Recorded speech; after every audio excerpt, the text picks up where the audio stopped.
안녕하세요. 오늘도 사연살롱을 찾아주셔서 감사합니다. 저는 10년 결혼 생활에 마침표를 찍고 지금은 홀가분하게 딸아이와 행복한 삶을 살고 있는 40대 여자입니다. 요즘 세상에 이혼은 흠이 아니라고 하지만 저는 이혼을 생각만 했을 뿐 실천하는 데는 시간이 많이 걸렸어요. 지금 생각하면 망설였던 제가 참 바보 같다는 생각도 드는데요. 이혼을 결심하기 전까지는 그래도 한편으로는 사랑했던 남자와 끝까지 함께하고 싶었던 순수한 마음도 있었던 것 같아요. 물론 지금은 우연이라도 다시 볼까? 생각만 해도 싫은 인간이 됐지만요. 저는 서울에서 나름 이름 있는 학교를 졸업했어요. 그리고 졸업하던 해에 외국계 IT 회사에 입사했고 5년 넘게 근무하다 보니 얼추 월마다 세금 떼고 500만 원 넘게 받는 연구원이 되었는데 제 나이에 평균적으로 많은 월급을 받고 생활하다 보니 솔직히 씀씀이는 큰 편이었어요. 아직 철이 없기도 했고 그만큼 갖고 싶은 것도 하고 싶은 것도 많았으니까요. 그러다 대학 친구의 소개로 동갑인 남편을 만나게 됐는데요. 2번 정도 만났을 때는 싫지도 좋지도 않았는데 3번째 만남에선 남편과 있는 게 편하고 즐겁다는 생각이 들었어요.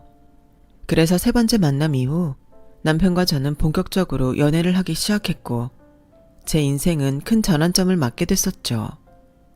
사실 남편과 만나면서 가장 좋았던 부분은 대화가 끊이지 않고 잘 된다는 거였어요. 소위 말하는 코드가 잘 맞았죠. 남편 역시 저와 같은 IT 업계에 다니는 사람이었거든요. 저 역시 주로 남자들과 일을 하는 편이었는데 그렇게 사적인 대화가 통하는 남자는 처음이긴 했어요.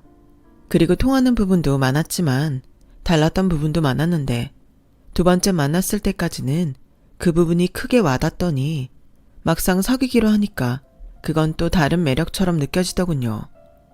콩깍지였죠.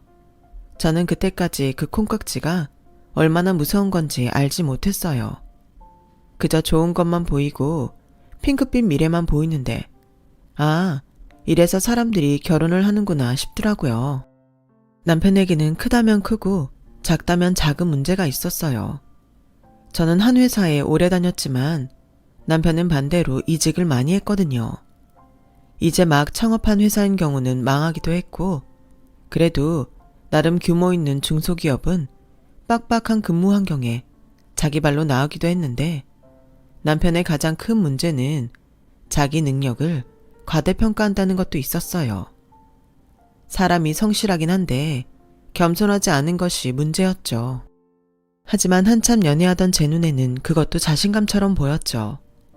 이왕 만나는 사람이 자신감이 없는 사람보다는 많은 편이 더 좋다고 생각한 제가 단순했죠. 게다가 순간의 유혹에 약한 저와 반대로 남편은 체계적이고 계획적인 사람이라 더 끌리기도 했는데요. 왜?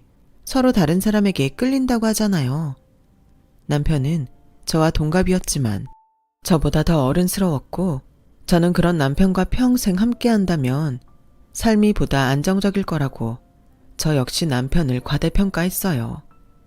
그리고 남편 역시 자기보다 연봉이 높은 저를 부러워했는데요. 종종 이런 식의 말을 했어요. 자기는 좋겠다. 외국 계열사라서 월급도 많고 복지도 좋잖아. 중소기업은 진짜 멀었어. 요즘 워라밸 하는데 나 같은 사람은 꿈도 못 꾼다니까. 뭘 그렇게까지. 지금도 늦지 않았어. 아직 젊잖아. 그리고 능력만 좋으면 어딜 못 갈까? 자기는 성실하니까 꾸준히만 하면 분명 좋은 회사 갈 거야. 그렇지. 나도 빨리 능력 인정받아서 자기처럼 대기업 들어가고 싶다. 남편은 그렇게 월급 많고 출퇴근 시간이 자유로운 저를 참 부러워했어요. 그리고 저는 그런 남편에게 언제나 할 수 있다며 격려를 해주곤 했는데 솔직히 좋아하는 남자라 그렇게 말했지 전문대 나와서 중소기업에서 능력 인정받아 대기업으로 넘어올 수 있는 케이스는 극히 드문 게 현실이었죠. 그리고 결혼을 생각할 즈음 저와 같은 회사에 다니는 사람들은 저를 말리기도 했는데요. 저는 상관없었어요. 남편이 돈 잘 버는 와이프 덕보겠다는 것도 아니고 저 역시 남편이 벌어다 주는 돈으로 놀고 먹을 생각도 없었으니까 결혼을 망설일 이유가 없었어요. 다행히 저희 부모님도 남편이 저보다 능력 없다는 걸 문제 삼지 않으셨어요. 오히려 결혼할 때, 신혼집 장만할 때 힘든 시댁을 배려해서 전세 보증금을 저희 아빠가 전부 대주시기도 하셨거든요. 그래서 남편이 그 부분을 저에게 가장 미안해했는데 어차피 전세 보증금 명의가 제 앞으로 되어 있어서 남편에게 미안할 것도 아니라고 했었네요. 하지만 남편은 저와 저희 부모님 보기가 민망했나 봐요. 그래서인지 남편은 벌이도 제가 더 많으니 경제권을 저에게 넘겼고 자기는 용돈 받아 생활한다고 하더군요. 처음엔 뭣도 모르고 좋아했지만 이게 정말 저처럼 무계획적인 사람에겐 큰 숙제였어요. 뭐 지금이야 그걸로 많이 배워서 혼자 사는 지금도 나름 돈도 모으고 잘 지내고 있지만 그때는 통장만 제가 들고 있었지 골치 아플 일이 한두 번이 아니었죠. 게다가 남편이 꼼꼼한 편이니 얼마나 간섭을 많이 하는지 결혼 초에는 더럽고 치사해서 각자 버는 거 각자 관리하자고 했는데 제가 수입이 더 많아서 그런지 그건 또 싫다고 하더라고요. 그때까지는 남편이 짠돌이 기질이 있어도 절약해서 큰일을 준비하고 대비하는 사람이라고 생각한 저는 말로는 불평불만이 많았지만 남편의 뜻을 많이 존중했는데요. 살아보니 그것도 제 착각이었어요. 남편이란 놈은 그냥 이기적이고 나쁜 놈이었거든요. 하지만 그걸 알기까지 10년이란 시간이 흘렀어요. 그리고 남편은 신혼집 장만을 저희 친정아빠가 해줬다는 생각에 늘 집을 사는 걸 제 1의 목표로 삼았는데 그래서인지 제가 가끔 먹고 싶어서 시키는 배달 음식을 그렇게 아까워할 수가 없었어요. 자기야, 지금 배달시킨 거야? 치킨이 너무 먹고 싶어서. 자기는 회사에서 먹고 왔다며. 나 혼자 먹자고 음식 만드는 것도 싫고 그래서 시켰는데? 아, 진짜 자기는 멀었다. 내가 왜 회사에서 밥을 먹고 왔는지 알아? 우리 식비 아끼려고 그러는 건데 자기가 이렇게 치킨 시켜 먹으면 내 수고가 헛수고가 되잖아. 뭐? 고작 그 이유로 밥을 먹고 왔다고? 자기야, 난 그건 좀 아닌 것 같아. 자기나 나나 맞벌이라 같이 편하게 밥 먹을 수 있는 시간은 저녁뿐인데 꼭 그렇게까지 해야겠어? 그리고 내가 시키면 뭘 얼마나 자주 시킨다고 그래. 나도 버는데 먹고 싶은 것도 못 먹어? 고작이라니. 난 세상에서 먹는 데 들어가는 돈이 제일 아깝더라. 우리 하루라도 더 빨리 집 사려면 이 정도는 노력해야지. 그리고 말이 나와서 하는 말인데 자기 가끔 친구들 만나서 놀다 오잖아. 그것도 나는 낭비라고 생각해. 공원 같은 데서 이야기하면 될 것을 커피에 케이크에 거기에 아쉽다고 술까지 마시러 가면 그게 다 얼마냐? 정말 이럴 거야? 난 자기 뜻도 존중하지만 그렇게 허리띠 졸라매고 살고 싶지 않아. 내가 돈을 왜 버는데? 맛있는 거 먹고 자기랑 또 내가 행복하려고 버는 거잖아.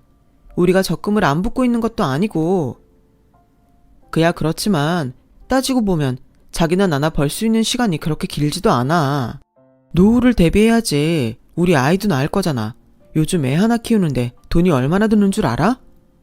몰라. 그리고 난 자기가 이 정도로 돈돈거리는 사람인지 몰랐어. 우리 신혼인데 꼭 이렇게 궁색을 떨면서 살아야 해? 저는 점점 불만이 많아졌어요.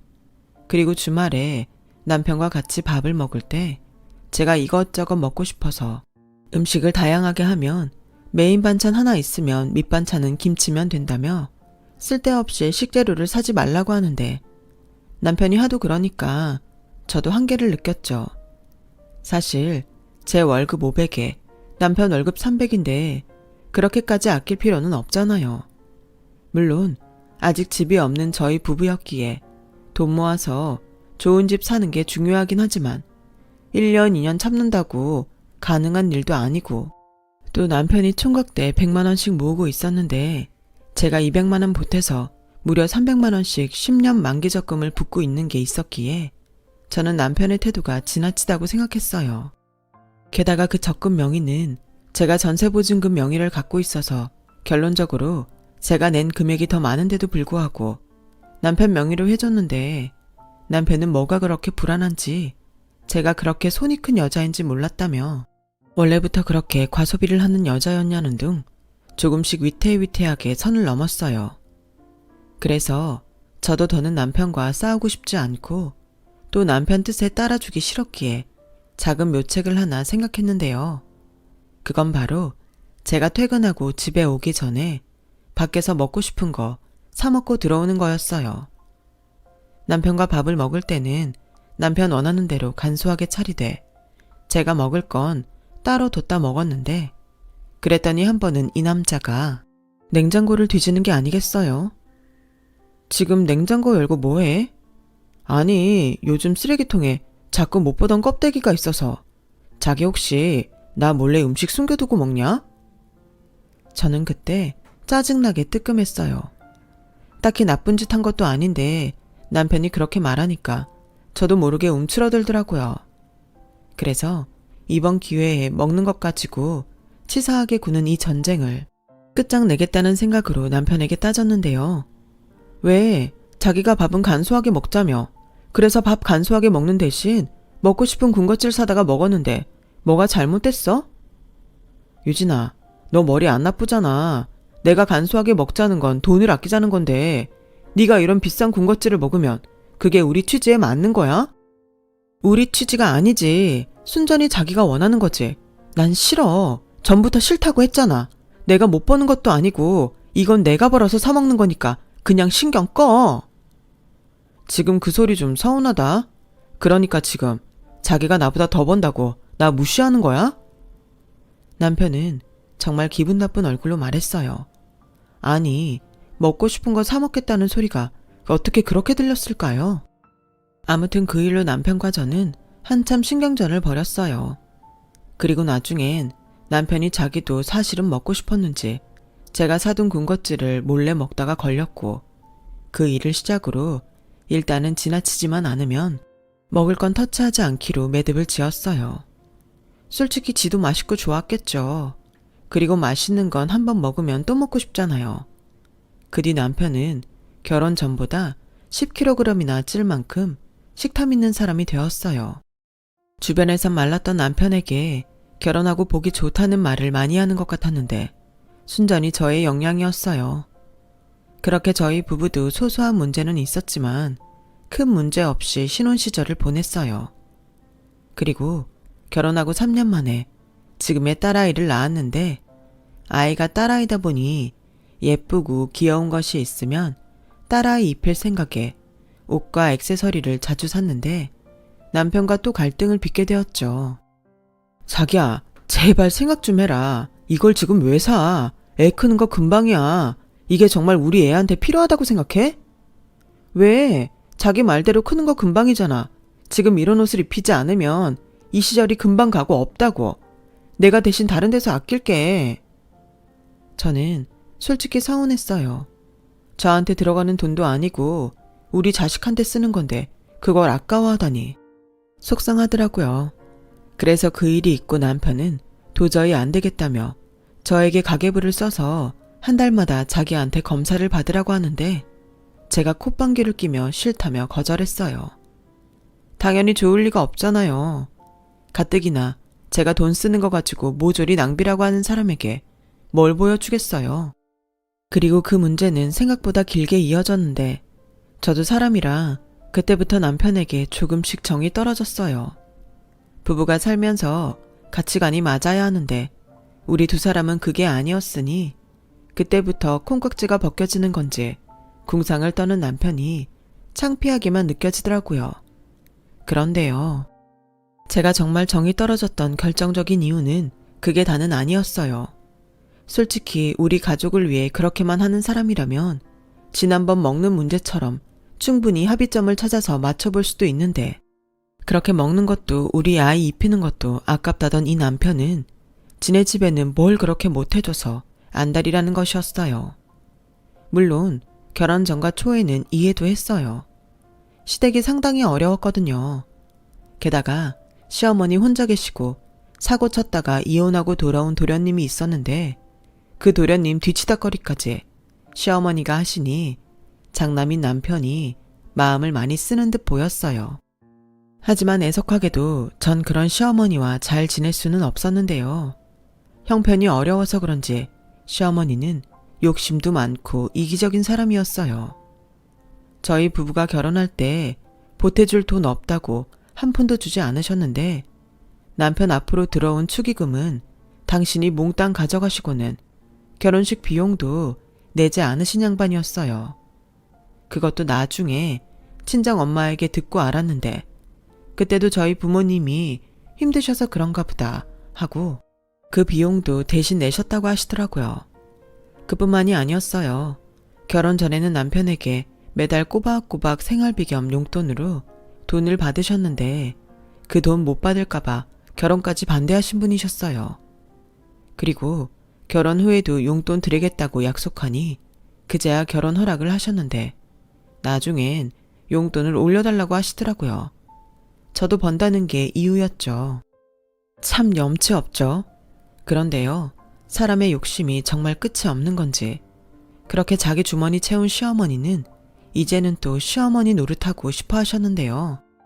결혼하고 1년 동안은 불편해도 주말엔 우리 집에 와서 식구들이랑 밥 먹고 시댁 일 좀 돕고 해라.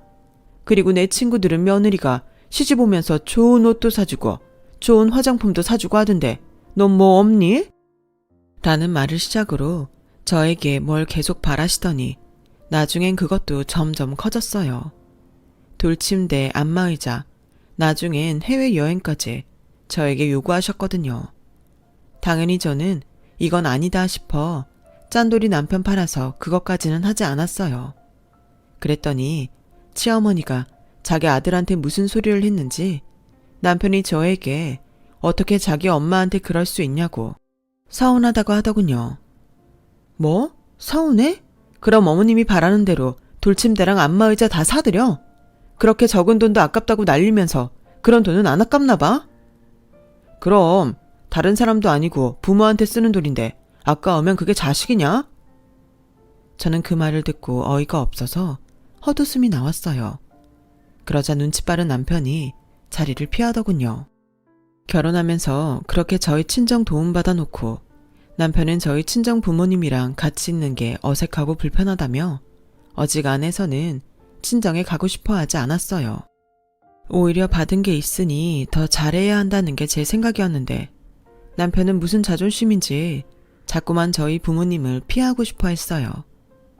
자격지심이라고 생각해요. 그렇잖아요. 도움 준 사람한테 더 잘해야지. 자기가 자존심 상한다고 불편하다는 게 말이 되나요? 지 편할 대로 사는 거지. 그러더니 결혼하고 2번째 맞이한 명절엔 저한테 친정에는 혼자 가면 안 되냐고 하는데 자기 부모만 부모고 처가 부모는 부모가 아닌 듯 싶었네요. 게다가 남편은 저희 친정이 시댁보다 잘 산다는 이유로 씀씀이도 참 인색하기 짝이 없었는데요. 한 번은 저희 엄마가 교통사고를 당해 머리를 다치셨고 출혈도 커서 큰 수술을 받게 되신 적이 있었어요. 자식이라고는 저 하나라 제가 대신 병원비를 내겠다고 했는데 남편이 펄펄 뛰더라고요.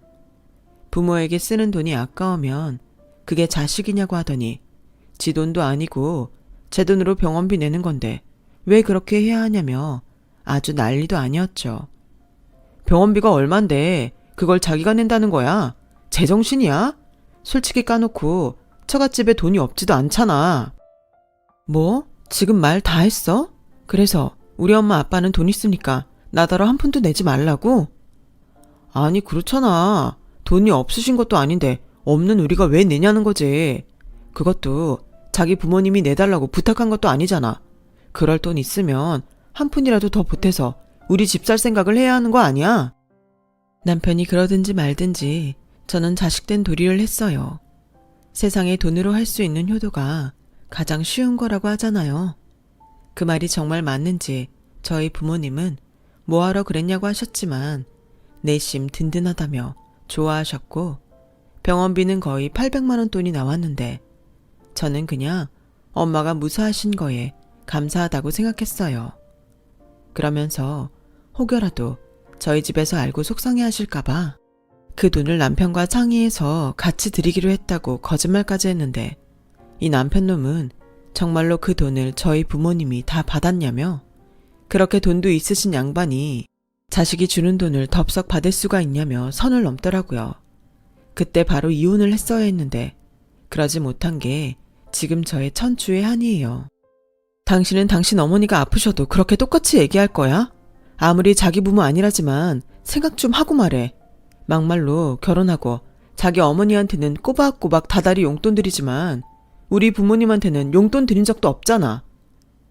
그야 우리 집은 처가랑 상황이 다르잖아. 당신 집은 부모님 두 분 다 계시고 돈이랑 집도 있지만 우리 엄마는 뭐 하나 가진 게 있냐? 집도 전세인데. 난 그냥 여유도 있으신데 그렇게까지 해야 하냐는 거야. 우리 엄마는 없으니까 그렇게 하는 게 자식된 도리고. 참 어이없다. 입장 바꿔서 생각해봐. 이런 말 치사해서 안 했지만 이건 굉장히 이상한 거야. 우리한테 해준 것도 없으신 당신 어머니한테는 해드리는 게 맞고 우리한테 이것저것 해준 우리 부모님은 돈 있으니까 안 하는 게 맞다고? 남편은 제 말에 할 말이 없는지 입을 닫고 방으로 들어갔어요. 꼬라지가 난 거죠. 결혼 전에는 몰랐는데 이 남편놈은 꼬라지가 나면 꼭 저렇게 방에 들어가 문을 잠그는 게 습관이었어요. 지 혼자 쓰는 방도 아닌데 문을 왜 잠그고 지랄인지 이쯤 되면 저의 콩깍지는 제 인생을 말아먹은 가장 큰 원인이라고 할 수 있을 정도였죠. 그렇게 저희는 관계 회복 없이 멀어져만 갔어요. 그리고 저도 성심이 고운 편은 아니었기에 남편과 냉전 중에는 시댁에는 가지 않았는데요. 어느 날 도련님 생일이라 오랜만에 시댁을 가게 됐는데 그동안 벼르고 계셨는지 시어머니가 먼저 저에게 이렇게 말씀하셨어요. 동훈이한테 이야기 들었다. 그러게 조심 좀 하시지. 괜히 사고가 나서 그렇게 큰 돈만 깨지고 내가 속상해서 밤에 잠이 안 오더라. 그리고 곰곰이 생각해봤는데 니네 엄마 나이가 나보다 5살이 많잖니? 73이면 살 만큼 살긴 했어. 정말 충격이었어요. 굳이 하지 않아도 될 말을 왜 하시는 건지. 그래서 뭐 살 만큼 사셨으니 돌아가셔도 된다는 말을 하고 싶으신 건지 저는 기분이 굉장히 나빴어요. 그리고 이 집 사람들은 도대체 예의라는 걸 밥 말아먹은 종자일까 싶어 저도 화난 김에 할 말은 하자 싶었죠. 어머니, 그렇게 말씀하시면 저도 나중에 어머니 아프시면 똑같이 생각해도 될까요? 어머니 내후년이면 칠순이시잖아요. 사실 만큼 사셨으니까 괜찮지 뭐. 그렇게 생각해도 서운하지 않으신 거죠? 뭐? 당신 지금 그게 무슨 소리야? 미쳤어? 생각 좀 갖고 얘기를 해. 지금 그게 며느리가 시어머니한테 할 소리냐? 아니, 어머님이 먼저 그렇게 말씀하시니까 여쭤보는 거야. 우리 엄마는 70 넘었으니까 살 만큼 살았다고 하시는데 나는 뭐 등신이야? 그 말을 듣고 네 하게? 그날 도련님한테는 정말 죄송해요. 어쨌든 기분 좋게 식사하자고 모인 자리인데 본의 아니게 일이 그렇게 됐으니 분위기도 좋지 않았고 저는 이렇게 불편하게 있느니 객식구는 빠지는 게 낫겠다 싶어서 딸아이만 데리고 먼저 집으로 돌아왔는데 예상했던 대로 그날 저녁 남편과 목소리까지 높여가며 싸워야 했어요. 물론 며느리인데 저도 너무하긴 했죠. 저도 잘 알아요. 하지만 아무리 어른이라도 주거니 받거니 시어머니도 잘못하신 부분이 있는데 남편은 무조건 제가 나쁘다고 다그쳤고 당장 자기 어머니한테 머리 숙여 사과하라고 윽박까지 지르는데 이미 많은 걸 내려놓았음에도 눈물이 났어요. 서러웠거든요. 이런 결혼 뭐하러 했나 후회하면서 그때부터 본격적으로 이혼 생각을 했어요. 하지만 애도 어리고 그때는 무슨 겁이 그렇게 많았는지 이혼녀라는 꼬리표를 달고 살 자신이 없더라고요. 이러지도 저러지도 못하니 결국 우울증이 오더군요. 재미있게 또 행복하게 살자고 한 결혼이고 열심히 일해서 돈 버는 건데 사는 게 재미없고 아이도 혼자 키우는 것 같았기에 내가 뭐하러 이 짓을 하고 있나. 삶의 의욕이 점점 사라졌어요. 상태는 점점 나빠져 만사가 귀찮았고 조그만 일에도 화가 났어요. 몸은 천근만근 피곤한데 불면증에 잠도 오지 않고 무엇보다 큰 문제는 아직 어린 딸이 투정을 부리거나 힘들게 하면 저도 모르게 짜증을 내고 쉽게 화를 낸다는 거였죠. 이 아이가 원해서 세상에 태어난 게 아닌데 아이도 울고 저도 울었어요. 저라도 이 아이를 지키고 행복하게 해줘야 하는데 제 마음 하나를 잡지 못하면서 제가 무슨 엄마인가 싶었죠. 그 뒤 저는 지난 시간을 반성하고 남편은 몰라도 딸아이를 위해 살기로 마음을 다잡았어요. 남편도 지쳤는지 잘할 거 아니면 자기 집은 자기 혼자 간다고 저는 올 필요 없다고 하길래 고맙다고 했네요. 각자 집에 알아서 자라고 서로에게 피해주지 말고 살자고 합의를 보니 세상 그렇게 편할 수가 없더라고요. 그 후 저희 부부는 겉으로는 아무 문제 없는 그런 부부가 됐어요. 기대하는 게 없으니 더는 실망할 것도 없었고 원래부터 아이는 저 혼자 키우다시피 했으니까 그것도 크게 불편하지 않았죠.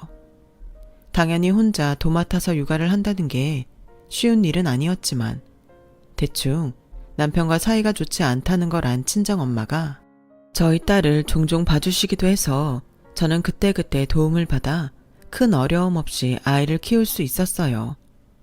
그야말로 남편은 저에겐 있으나 마나한 존재였는데 그렇게 결혼하고 꼬박 10년이 되자 그것도 정이라면 정인지 예전처럼 잘 지내려 하진 않았지만 그래도 한 집에 사는 식구로서 기본적인 건 챙겨주고 살았어요.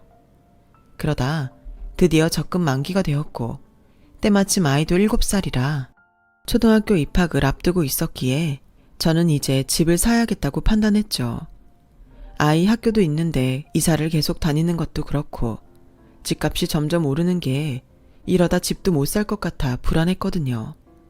게다가 적금이 만기가 되어 목돈도 있으니 조금 무리를 하더라도 아이 키우기 좋은 동네로 이사가고 싶었는데요. 그러다 엄마 친구의 소개로 정말 운 좋게 신축 아파트를 매매할 수 있는 기회가 찾아왔어요. 입주를 앞두고 있던 집주인이 상황이 좋지 않아서 그 집을 급하게 팔게 됐거든요. 워낙 좋은 기회라서 서로 자기가 먼저 그 집을 선점하겠다고 난리가 난 상황이었는데 그 아파트를 저희 엄마와 함께 본 터라 엄마가 먼저 계약금 10%를 입금해 주셔서 제가 계약할 수 있게 됐어요. 계약금이 무려 5천만 원이었는데 적금이 만기였기에 그 정도는 당장 해결해 드릴 수 있어서 별다른 걱정은 없었죠. 그래서 설레는 마음으로 계약서를 들고 집으로 돌아온 저는 모처럼 맛있는 음식도 만들어 놓고 남편을 기다렸어요. 워낙 집을 사야 한다는 생각이 강한 남편이었기에 이번만큼은 저와 남편이 한마음 한뜻일 거라고 생각했는데 막상 계약서를 본 남편은 예상하지 못한 저의 결정에 깜짝 놀랐다는 듯 당황했고 말까지 더듬더라고요. 집을 계약한 거야? 나랑 상의도 하지 않고? 그건 미안. 근데 상황이 진짜 급했어. 아파트 이름으로 검색하면 구조랑 다 나와. 어차피 좋은 입지에 대단지 아파트 가려던 거잖아. 내가 자기 출근 시간이랑 고려해서 결정한 거니까 만기된 적금만 내 통장에 싸줘. 부족한 돈은 내가 대출받을게. 대충 계산해보니까 그동안 우리가 낸 것보다는 이자랑 원금 부담이 더 싸겠더라고. 근데 있잖아. 내가 그 돈 급한 대로 일단 우리 엄마 드렸는데. 뭐? 드렸다고? 빌려드린 것도 아니고 드렸다는 거야? 왜 나랑 상의도 없이? 자기도 나랑 상의 없이 아파트 계약했잖아. 피장파장이지 뭐. 지금 농담이 나오니? 당장 계약금 5천만 원 엄마한테 돌려줘야 하는데 무슨 개소리야. 그게 말이지. 지금 엄마 사는 집주인이 이번에 계약 끝나면 나가라고 했대. 그 동네에 재개발 얘기가 있어서 자기가 들어와 산다나 봐. 근데 우리 엄마 연세도 있는데 계속 그렇게 이사를 다니라고 할 수는 없잖아. 우리 엄마가 살면 얼마나 살겠어. 그래서 이번에 작게라도 집을 사드리면 좋겠다고 생각했지. 엄마도 마침 빌라라도 새 집에 들어가서 살고 싶다고 하시고 우리 만기된 그 돈이면 대출 없이 빌라는 사겠더라. 그래도 명색이 내가 장남인데 그 정도는 해드려야 하지 않겠어? 대신 달마다 드리던 용돈은 좀 줄이기로 했어. 돈 모아서 우리 집 사라고 엄마가 그러자고 하시네. 뭐라고?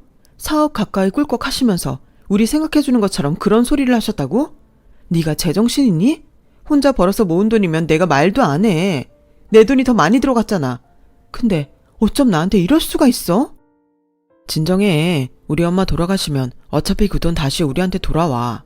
그리고 자기 이번에 연봉 올랐잖아. 우리 다시 모으면 되지. 웃기고 있네. 다시 모으자고? 그래? 그럼 이번엔 내가 100만 원 낼 테니까 네가 200만 원 내. 그렇게 10년 모아보자고. 가능하겠어? 야, 너 지금 나보다 많이 번다고 유세 떠냐? 그래, 유세 떤다. 사람이 염치가 있어야지. 내가 니네 집 봉이냐? 이 집도 우리 아빠 아니었으면 언감생신 꿈도 못 꾸는 거였는데. 우리 집에는 생신날 용돈 10만 원도 아깝다고 하면서 니네 집에는 주제도 모르고 통 크게 척척 드린다 이거지? 그 돈이 네 거야? 내 돈이 더 많아. 당장 어머니한테 가서 그 돈 다시 받아오지 않으면 이혼할 줄 알아. 부부는 공동재산인 거 몰라? 네 돈 내 돈이 어딨냐? 그리고 명의가 내 앞으로 되어 있으면 그 정도는 내가 결정할 수 있는 거지. 사람이 그렇게 야박하냐? 우리 엄마는 좋은 집에 살면 안 돼? 뭐라고? 개소리도 작작해. 명의가 네 거면 네 마음대로 해도 돼? 그럼 왜 나한테 적금 같이 붙자고 했어? 따로따로 하자고 하지. 그때는 둘이 얼른 모아서 집 사자고 사탕발림하더니 처음부터 그 돈 꿀꺽할 생각이었냐? 야, 너 말이 심하다. 상황이 그렇게 됐지만 그냥 좋게 생각할 수도 있잖아. 너랑 나랑 아직 젊은데 자기가 먼저 잘했다고 하면 안 돼? 미친놈. 그럼 당장 이 문제는 어쩔 거야? 우리 엄마 돈도 돌려드려야 하고 이 아파트 계약금은 또 어쩔 건데? 잔금 못 치르면 계약금도 다 날릴 텐데. 아, 몰라. 그건 나랑 상의 없이 자기 혼자 저지른 일이잖아. 장인어른한테 부탁하든지 아니면 나머지 돈은 대출 받아. 난 똑같이 100만 원은 낼 수 있으니까. 야, 관도 네가 못 받아오면 내가 해. 명의가 네 거라 상관없다고? 과연 그럴까? 네가 말한 대로 공동재산인데 내 지분이 없을 것 같아? 지금 당장 그 돈 가져오지 않으면 이혼 소송 걸 테니까 그런 줄 알아. 남편은 제 말에 또 아무 말도 하지 않고 방으로 들어갔어요. 마음 같아서는 잠근 그 방문 망치로 찍어버리고 싶었지만 전세라 참았네요. 그리고 저는 밤을 꼴딱 새고 회사는 월차를 낸 뒤에 당장 시어머니한테 갔어요. 무슨 수를 써서라도 그 돈을 돌려받아야 한다는 생각밖에 없었거든요. 그러자 남편에게 이미 연락을 받았는지 시어머니는 집에 있지 않으셨어요. 그리고 한참을 기다려도 시어머니는 집에 오지 않으셨는데요. 아무래도 저를 피해 도망 다니시는 게 분명했어요. 그래서 저는 더는 기다리지 못하고 시어머니를 찾아다녔고 어떤 오지랖 넓은 슈퍼 이모님께서 저희 어머니가 누구 집에서 화투를 친다며 웬일로 간식거리를 사들고 갔다는 말을 해주더군요. 그리고 실제로 그 집에 도착했을 때 저희 어머니는 화투를 치면서 아들이 집을 사줬다며 입에 침이 마르도록 자랑을 하고 계셨어요. 저를 피해 도망와서 계신 거면서 참 뻔뻔하다 생각했네요. 어머니, 한참 기다렸는데 여기서 뭐 하세요? 어? 너가 여길 어떻게 왔냐? 제가 지금 많이 급한데 제가 들어가서 말씀드릴까요? 아니면 어머님이 나오시겠어요? 아무래도 친구분들 있는 데서는 좀 그렇지 않을까요? 어머님, 제가 왜 왔는지는 알고 계시잖아요.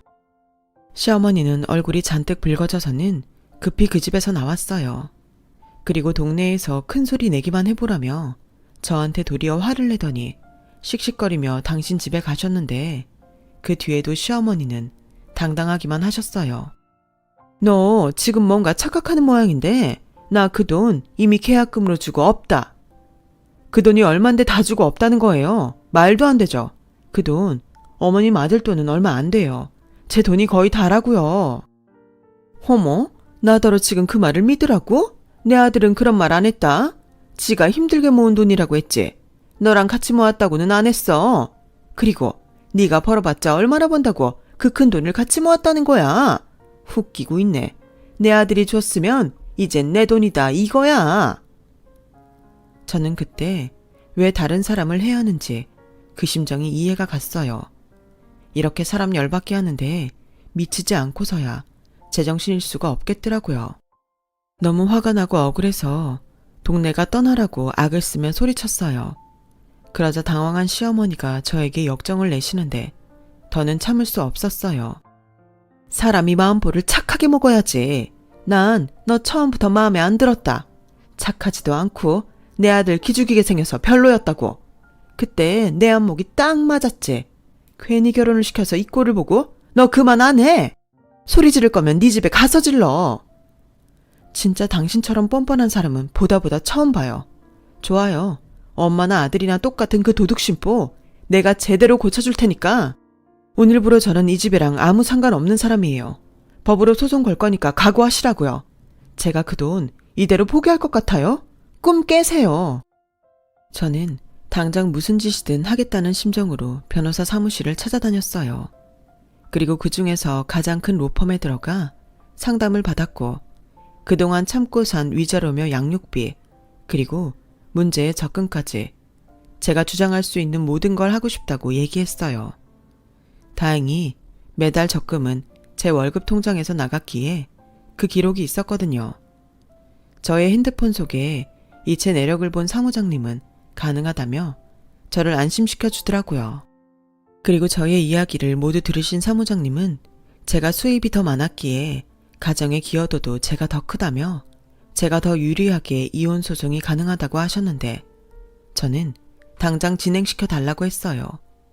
그리고 혹시라도 어머님 통장에 있을 그 돈을 남편과 시어머니가 빼돌릴 것이 두려웠던 저는 그 돈을 쓰지 못하게 할 방법을 물었고 남편과 시어머니를 고소하면 남편과 시어머니 통장 모두를 묶어둘 수 있다는 답을 들었어요. 무엇을 망설이겠어요. 저는 당장 그렇게 하겠다고 수임료 전액을 지불했고 안내받은 필요한 서류도 단 하루 만에 준비해서 로펌에 갖다 줬어요. 하루라도 빨리 진행하고 싶었거든요. 그러는 사이 남편은 저를 피해 다녔어요. 제가 이혼 준비를 한다는 것도 모르고 지가 피해 다니면 된다고 생각한 듯 제가 없을 때만 도둑놈처럼 집에 들어와서 필요한 것만 챙겨가고 코빼기도 보이지 않더라고요. 그래서 소장은 남들도 다 보라고 회사로 보냈어요. 그러자 이혼 소장을 받았는지 남편에게서 전화가 걸려왔는데 그렇게 피해 다니더니 지가 급하니 먼저 저를 찾는 게 웃겼어요. 그리고 저는 거리낌 없이 전화를 받았죠. 이거 뭐야? 당신 이렇게까지 해야겠어? 내가 미안해. 내가 잘못했어. 그러니까 한 번만 봐줘. 내가 대신 앞으로 10원 한 장 우리 엄마한테 안 줄게. 자기는 시어머니 없다고 생각하고 살아. 명절도 안 가도 돼. 대신 나는 장인 장모님한테 아들처럼 잘할게. 그러니까 한 번만 봐주라. 응? 우리 딸 지훈이도 있잖아. 그 입 닥쳐. 네가 딸이 있긴 하니? 아빠 노릇 제대로 한 것도 없으면서 어디서 애를 들먹여? 내가 분명 기회 줬잖아. 그동안 내가 너한테 기회를 얼마나 많이 줬는데 이제 와서 그래. 됐고 빌지 마. 받아줄 마음 전혀 없으니까. 그리고 오늘 중으로 네 짐 빼서 집에서도 나가. 우리 집 보증금은 내 명의인 거 알지? 너 명의 엄청 따지잖아. 자기야 제발 그러지 마라. 한 번만 봐줘. 응? 내가 그냥 우리 집에 한 번은 효도하고 싶었어. 내가 막말로 도박을 한 것도 아니고 바람을 피지도 않았잖아. 당신이 딱 한 번만 봐주면. 누가 봐준대. 너나 니네 엄마나 너무 뻔뻔해서 더는 상정하고 싶지 않아. 오늘 중으로 짐 안 빼면 니네 어머니 집으로 죄다 보내버릴 테니까 그런 줄 알고 다신 나랑 우리 지훈이 앞에 나타나지 마. 알겠어? 법원에서 보자. 저는 통쾌한 마음으로 전화를 끊었어요.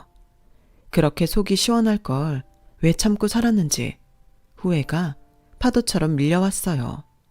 그리고 남편이 일단은 후퇴하는 마음으로 시댁에 들어간 듯 집에 오지 않았는데 대신 시어머니 전화가 빗발치듯 걸려왔어요. 당연히 안 받았죠. 무슨 소리 할지 모르지도 않고 그렇게 뻔뻔하게 구셨는데 당신도 당해봐야 하지 않겠어요? 그래서 핸드폰도 무음으로 해놓고 무시했어요.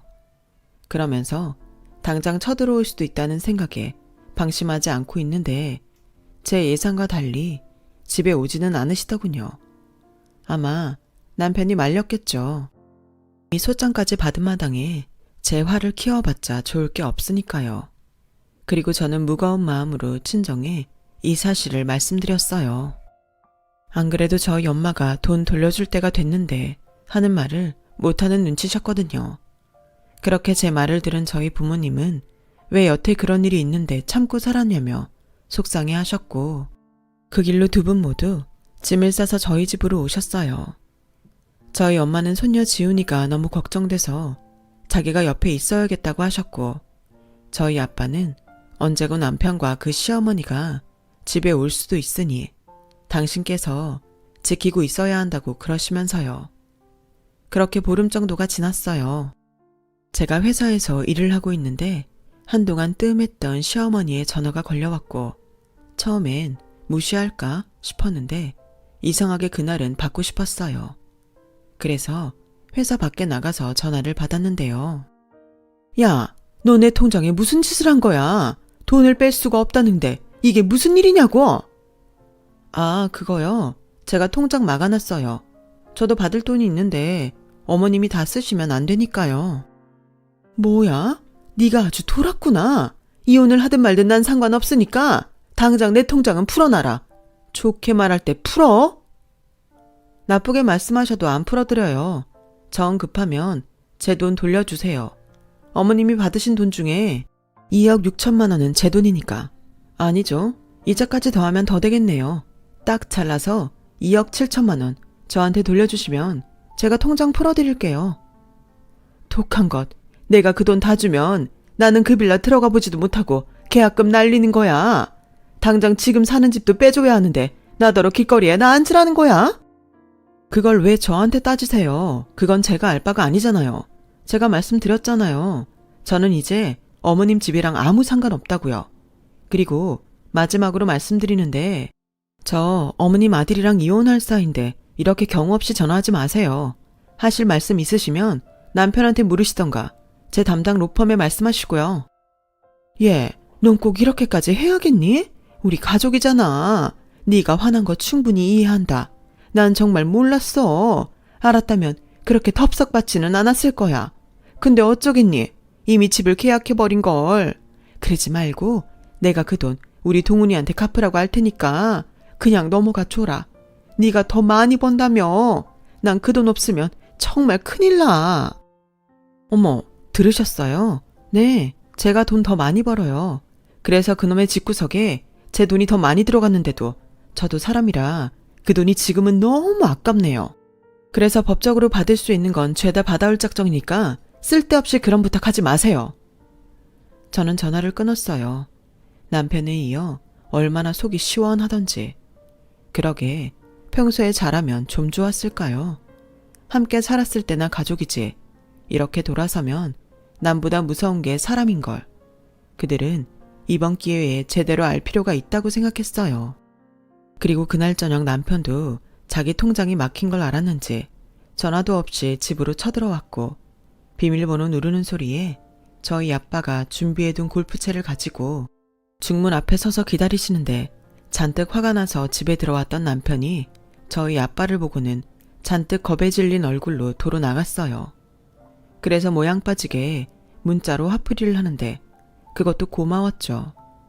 이렇게 부탁하지도 않았는데 증거를 만들어주니 얼마나 고마웠게요. 그리고 남편은 지푸라기라도 잡고 싶었는지 저희 엄마에게 전화를 걸었어요. 그리고는 장모님, 저는 정말 억울합니다. 저는 이혼하고 싶은 마음이 전혀 없어요. 적금 만기된 거 제가 상의도 없이 저희 어머니 드린 건 잘못했습니다. 없는 집 자식으로 태어나 어머니 돌아가시기 전에 좋은 집에 한번 살게 해드리고 싶었어요. 그게 죄인가요? 그게 죄라면 저 달게 받겠습니다. 하지만 전 이혼하고 싶지 않아요. 제 가정 지키고 싶고 무엇보다 저 유진이 사랑합니다. 사랑한다고? 자네 참 듣던 대로 뻔뻔하네. 죄냐고? 그럼 죄지. 내 딸 돈으로 효도하려는 마음이 죄가 아니면 뭔가? 내가 자네 집에 호구짓하라고 내 딸을 낳은 줄 아나? 좋게 말할 때 내 딸 돈 돌려주고 이혼하게. 안 그러면 그때는 골프채로 안 끝나? 알겠나? 그리고 이 집에 얼씬도 하지 말게. 전세보증금 누가 해줬는지 알지? 남편은 그 뒤로 쫄았는지 연락도 없었고 집에 찾아오지도 못했어요. 그리고 지도 제대로 싸우겠다며 변호사를 선임한 것 같은데 소송은 저에게 아주 유리하게 흘렀어요. 뭐 하나 남편이 주장하는 게 말이 안 됐으니까요. 저에겐 증거가 차고 넘쳤고 변호사님도 준비를 어찌나 잘해 오셨는지 제 속이 뻥 하고 뚫리는 것 같더라고요. 결국 저는 모든 소송에서 승소했어요. 양육비도 매달 받는 건 불안해서 일시급으로 받는 걸로 끝났고 친권을 포함한 그 문제의 적금도 제 돈을 다 돌려받을 수 있었어요. 그리고 살던 전세 보증금도 저희 부모님이 전적으로 내주셨기에 재산 분할할 것도 없었는데요. 그동안 제가 받은 정신적인 피해와 기여도가 높아 남편에게 3천만 원 위자료를 받을 수 있게 판결이 났어요. 그러자 남편은 억울하다고 항소를 한다고 했던 것 같은데 워낙 명백하게 나온 증거들 때문에 항소도 못하는 것 같더라고요. 말은 하지 않았지만 그동안 제가 번 돈이 다 지 돈이라고 생각했을 텐데 소송이 그렇게 끝나니 억울했겠죠. 부부야, 이혼하지 않았을 때나 함께하는 거지. 이혼하면 남인걸. 남편 놈은 그제야 느꼈을 겁니다. 그 뒤 저는 승소한 걸 토대로 은행을 통해 시어머님 계좌에서 제 돈을 모두 돌려받았어요. 그리고 그 사실에 충격을 받으셨는지 시어머니는 알아눕게 되신 것 같은데 남편 놈을 소개한 친구가 그 사실을 저에게 확인하려 연락했길래 아주 상세하게 있었던 일 모두 이야기해 주었어요. 이왕 퍼지는 소문 제대로 나라고요. 그랬더니 제 말을 모두 들은 친구는 그런 놈을 소개한 자기가 더 미안하다고 사과를 했는데 그게 어떻게 친구 탓이겠어요. 제가 선택한 제 탓이죠. 그런 걸 미리 다 알 수 있다면 대한민국에 이혼할 부부가 어딨겠어요. 그래서 그 친구에겐 괜찮다고 이야기했어요. 그리고 이혼도 잘 마무리됐기에 더는 그쪽 일에 신경 쓰지 않고 살기로 했고 저는 저대로 먼저 계약한 아파트에 딸과 이사를 했죠. 처음 가져보는 내 집에 정말 만감이 교차했어요. 딸에겐 늘 미안한 마음뿐이었어요. 아빠의 빈자리도 미안하고 어릴 때 지 아빠랑 싸우는 모습을 너무 많이 보여준 것 같아 그것도 늘 미안했죠. 그래서 지금부터는 딸아이를 위해 사는 엄마가 되자 결심했어요. 제 인생도 중요하지만 제 딸 인생은 더 중요하니까요. 그리고 딸이 원하면 아빠도 만나게 해주려 생각하고 있어요. 뭐 그 인간이 만날 의향이 있는지는 모르겠지만 더는 저희 딸이 상처받지 않았으면 좋겠다는 마음입니다. 비록 저는 결혼은 실패했지만 엄마로서 또 제 인생에서는 꼭 성공하는 사람이 되고 싶어요. 돈을 많이 버는 그런 성공이 아니라 누구보다 행복한 그런 성공이요. 꽤 긴 저의 이야기 들어주셔서 대단히 감사드려요. 항상 건강하시고 행복하시길 진심으로 바라겠습니다. 그럼 안녕히 계세요. 여러분, 사연 댓글에 응원과 현명한 조언 부탁드려요. 좋아요와 구독은 저에게 큰 힘이 됩니다. 오늘도 좋은 일 가득하세요.